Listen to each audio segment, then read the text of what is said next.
nomama wakwakhe ngiyabongelela umfundisi uSibeko egameni lenkosi yami uJesu Kristu.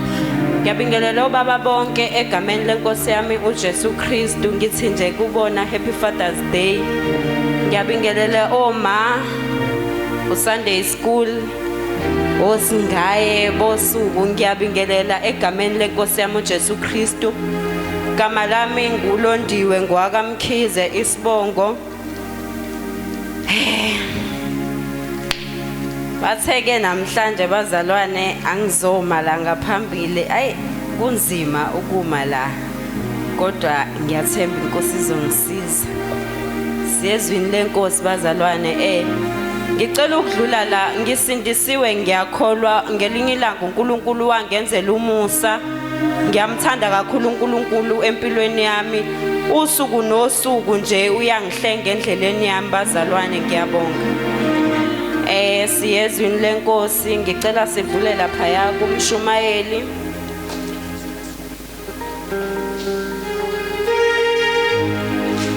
Chapter 5 soqala ku verse 1. Isihloko sendaba yami sithi ukumesaba uJehova.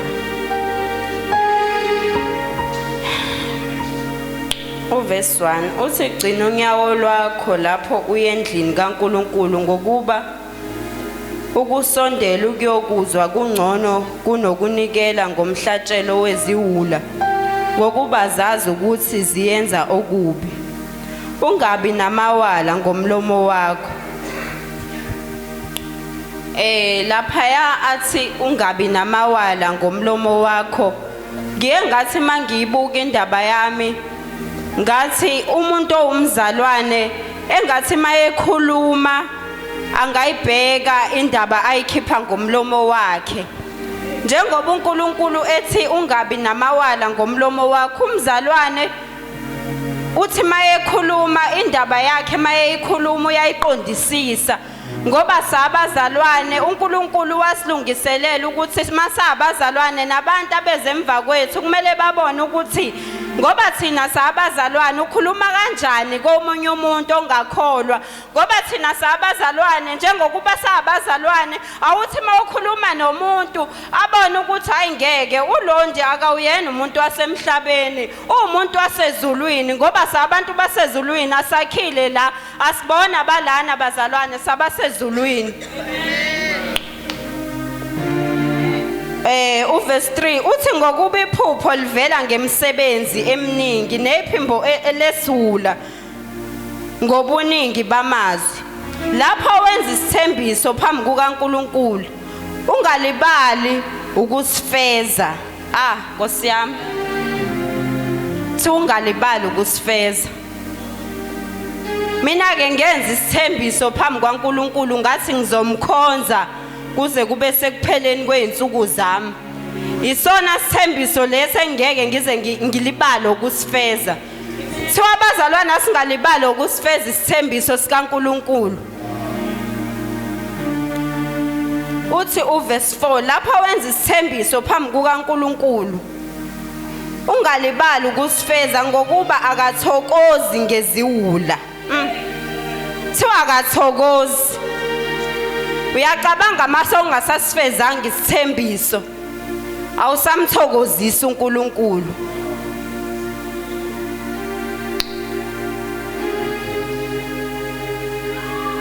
Uthi feza lokho okuthembisayo. Verse 5 uthi kungcono ukuba ungenzi isithembiso kunokuba uthembise ungafezi. Kungcono ukuba ungenzi isithembiso kunokuthi uthembise bese ungafezi. Thembisa bese uyafeza. Ungathembisi bese ungafezi. Kahle la into yethu ithi kumele sifeze. Ngoba uNkulunkulu uyokujabulela ukuthi ngelinye ilanga sithembisile sabese safeza. Uthi verse 6 ungavumeli umlomo wakho kuba womise inyama yakho. Futhi ungasho phambi kwesithunywa sikaNkulunkulu ukuthi kuyiphutha yini ukuba uNkulunkulu athukuthele athukuthelele izwi lakho achitha umsebenzi wezandla zakho na? Ngokuba lakho kukhona amaphupho amaningi, kukhona nokuyizwe namazwi amaningi, kepha wena yesaba uNkulunkulu. Siyamesaba bazalwane uNkulunkulu. Mina njengomuntu omusha ngihamba endleleni ngiyamesaba uNkulunkulu ngoba wangenzela umusa. Lithi izwi likaNkulunkulu asimesabeni uNkulunkulu. Simesabe uNkulunkulu. Sihambe endleleni simesaba uNkulunkulu ngoba yena uyisihlangu sethu. Yonke indawo la esiya khona uhleze nathi. Ungathi ngoba hayi mina abantu abangiboni, kodwa yena uyakubona. Izinto esizenzayo abantu ababone ezinye, kodwa yena uyabona. Ungenzi ngoba nakuthi hayi angibonwa umuntu, yena uyabona. Ubona into esemfihlakalweni ayibone. Izwi lethu lesibili bazalwane liku 1 Peter chapter 5. Soqala ku verse 1. Isihloko sendaba yami sithi ukuziphatha komuntu omusha.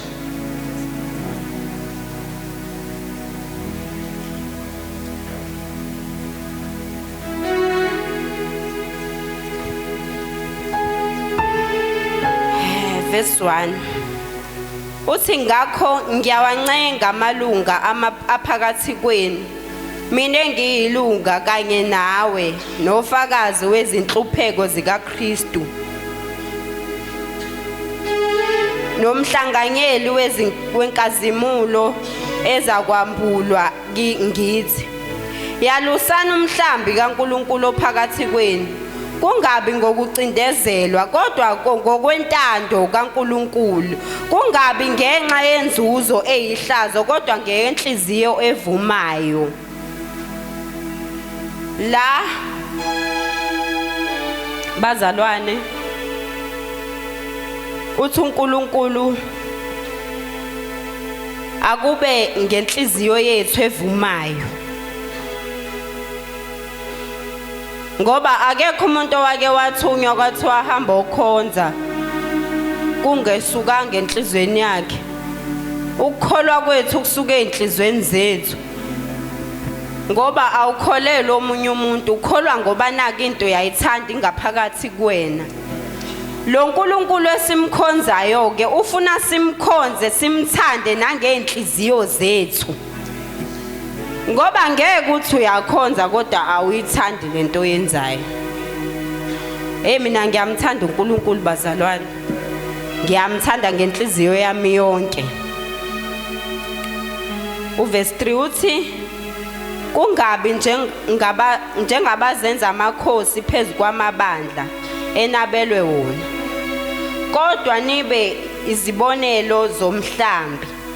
Shuthi la asibe yizibonelo ngenkambo yethu, asibe yizibonelo kwabantu abasibonayo ukuthi hayi bayakholwa. Ube isibonelo nje ukuthi hawu hayi ngiyamazi uyakholwa. La ufika khona makuthiwa hayi bona nguAbo kuthiwe ngiyamazi uyakholwa usindisiwe futhi into akayenzayo uyayiphila. Asikholwe bese siyayiphila lento esiyenzayo. Asikuphile bazalwane ukukholwa. Ukholwe uzubona ukuthi ngiyayiphila lento engiyenzayo. Ungenzi ngoba naku uthi hayi mina esontweni khona naku ngizoyiswa phambili. Iphile into oyenzayo. Kholwa ebese uyayiphila into oyenzayo. Ku verse 5 uthi ngokunjalo nina basha thobelana amalunga, kepha nonke yambathani ukuthobeka. Ngiyayithanda ke le bazalwane, ngoba kuthiwa sithobeke. Uthobeke noma sewubona ukuthi bengamele kodwa ngivume, kodwa ngoba wena umntwana kaNkulunkulu uthi ya ngizothoba ngoba mina ngumntwana kaNkuluNkulu. Ngelinye ilanga ngathatha isinqumo sokuthi mina ngizoba umntwana kaNkuluNkulu noma ngabe yini engihlangabezana nayo ngizoyithobela. Noma ngabe akuvumi kodwa uthobe ngoba thina sabantwana bakaNkuluNkulu sivumela konke. Sithi wena Nkosi uyazi. Uverse 6 uthi ngalokho zithobeni phansi kwesandla sikaNkuluNkulu esinamandla ukuze niphakamise ngesikhathi esifanele. uNkulunkulu uzosiphakamisa ngesikhathi esifanele bazalwane. Thina kumele sikwenze ukuthi simthobele. Ukuthi thina sithobe njengabantwana bakhe. Uthi niphose inkathazo zenu zonke phezukwakhe ngokubuya nikhathalele.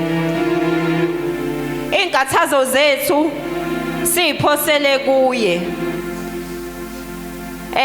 Thina abantu abasha siyahlangabezana nezinkinga sometimes uzuthi hayi ngeke lo uNkulunkulu akekho. Cha, uNkulunkulu ukhona. Uthe asilinde. Uthe ukuhlala kuye kuyalindwa kaNkulunkulu bazalwane. Nalawo sowubona khona ukuthi hayi ngeke ngathi ke manje hayi akusalungi. Hlala phansi ulinde. uNkulunkulu uzosenzela izinto ezinhle. Uthi qondani nilindi sitha senu uSathane. Siyahamba njengebhubesi elibhodlayo sifuna esizomgwinya. Siyazi ke bazalwane ukuthi uSathane uyalwa la ngaphandle. Nabantu mabesibona sikholwa bathi hayibo uzowa lona.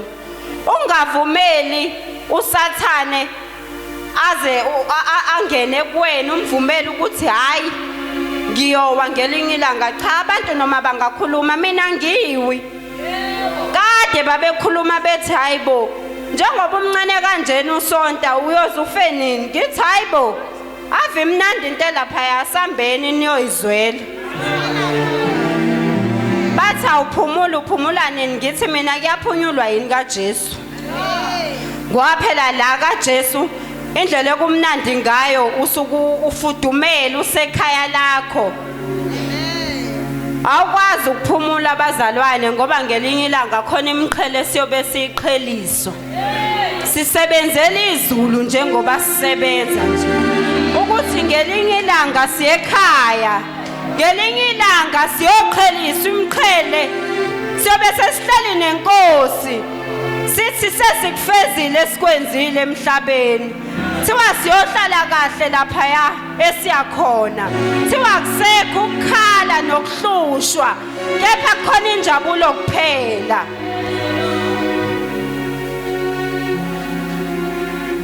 Uthi verse 10 kepha uNkulunkulu womusa. uNkulunkulu womusa wonke owanibizela enkazimulweni yakhe yaphakade ngoKristu senihluphekile isikhashana yena uqobo uyakuniphelelisa aneqinisa anikeza amandla nisikelele. Uthi verse 11 makube kuye amandla kuze kube phakade. Amen. Sizoya encwadini kaJoshua 24 verse 15.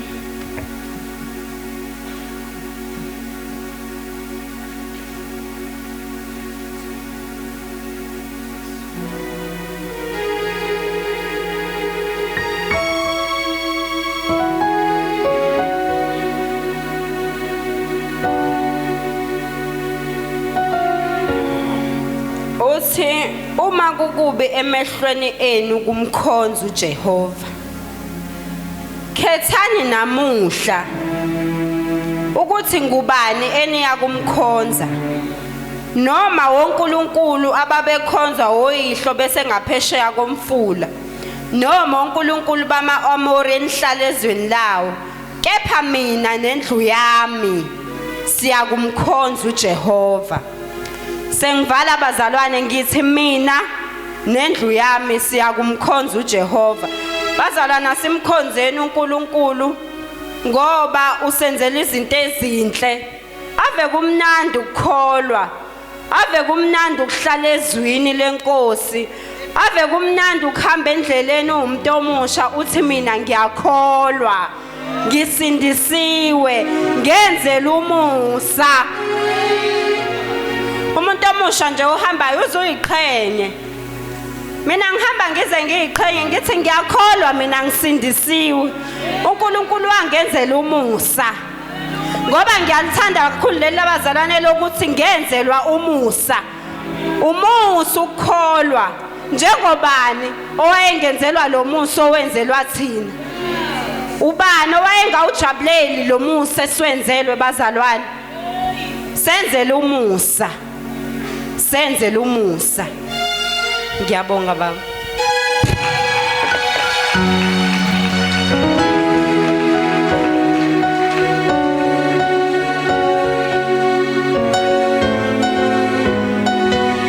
Hallelujah, hallelujah, hallelujah. Hallelujah, hallelujah, hallelujah, hallelujah. Hallelujah, hallelujah, hallelujah. Siyabonga uNkulunkulu kubazalwane kakhulu ngabantu abasha. Siza uNkulunkulu abasebenzisa ngendlela emangalisayo ukuthi lo musa esiwutholile asuphile bazalwane ubonakale.